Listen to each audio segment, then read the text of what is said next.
Every founder I've ever met wants the same things: a team that can handle pressure, solve problems, and stay together, stay united when things get hard. That's a powerful goal and the mark of a leader who cares about results and people. Now, I see you and I get you. You want people who pull together and not fall apart. You want trust and strength and resilience, and somewhere along the way, others have tried to tell you how to build it.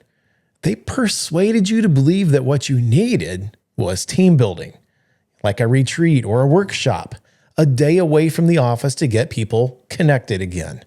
The idea sounded right because, well, who doesn't want connection? But here's the truth most leaders find out later. Connection, it's not the same as togetherness. And togetherness, it doesn't automatically predict or create capability. Hi, I'm James, and you're listening to the Leadership in 5 podcast. Now, I've watched a pattern repeat in companies of all sizes across various industries. The energy, it's really high after you have these team events. People are re-engaged and ideas are flying, and for a few days, you feel that momentum again. But then something happens. The reality of business, it shows up. The workload piles up again. Important decisions, well, they get delayed, and disagreements, they can intensify into full-blown frustration between people. And that new energy, well, it fades faster than it ever arrived, and it takes the momentum and the positivity out the door with it. It's because the team building event didn't change the system. It just recharged emotions, but it didn't reinforce structure. And without that structure, energy leaks every time. Now, let's be honest, team building became an industry that sold quick fixes for deep problems. It promised connection, but what it really delivered was temporary relief. The truth is, most of what we call team building today lives way outside of the work. It helps people feel good, but doesn't really help them function better. It's almost like you've scheduled a break from the tension. A real team building, it doesn't happen when the pressure's off. It happens when you face challenges and opportunities together and clearly and constructively. Now, don't misunderstand me. I'm not against team building, but I am reclaiming what it actually means, because what most companies call team building is better described as team bonding. And here's the truth that founders and CEOs need to hear. Bonding, it's emotional, but team building, that's a structural process. Bonding makes you feel close when things are easy. But real team building, it keeps you connected and capable when things get hard. And as we know, they will get hard.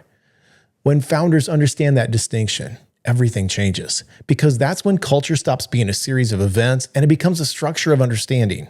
You don't fix culture with activities. You curate it through clarity and alignment. You don't strengthen teams with slogans. You strengthen them with repeatable systems. And you definitely can't create resilience through hype. You create it through consistency. See, real team building happens in the course of authentic leadership. It's in the conversations that make expectations clear. It's in the feedback loops that keep people aligned. And it's in the accountability that keeps trust real. That's the work. That's the part everyone tries to skip for some reason. And it's why this illusion, the illusion that team building builds teams, it's so costly. Because when forced connection tries to take the place of honesty, performance quietly erodes. People start avoiding those hard truths just so they can preserve harmony. They confuse peace with togetherness. And before long, what you actually have is exhaustion and tension. It's all wrapped up in some politeness. Now, don't miss this. If you've ever looked at your team and thought, we get along great, but we're stuck. Well, this is probably why. Team building that isn't tested, it can't be trusted. And if it doesn't hold under pressure, it's because it was never designed with some structure. So take a look this week at what team building means in your company. Is it something that you schedule when morale dips? Or is it something that you sustain every week through clarity and consistency and focus? The good news is you don't have to start over. You just have to stop outsourcing it. The most powerful kind of team building, it doesn't come from outside experts or offsite agendas. It comes from leaders who build rhythm into the way the work gets done, who make alignment normal and feedback expected, and accountability feels safe. That's how you create teams that don't just like each other, they trust each other and they perform well. And it's not because they've bonded, but because they've been through something real together and they stayed aligned through it. That's when culture stops being a talking point and starts building proof of leadership. And that's worth thinking about today.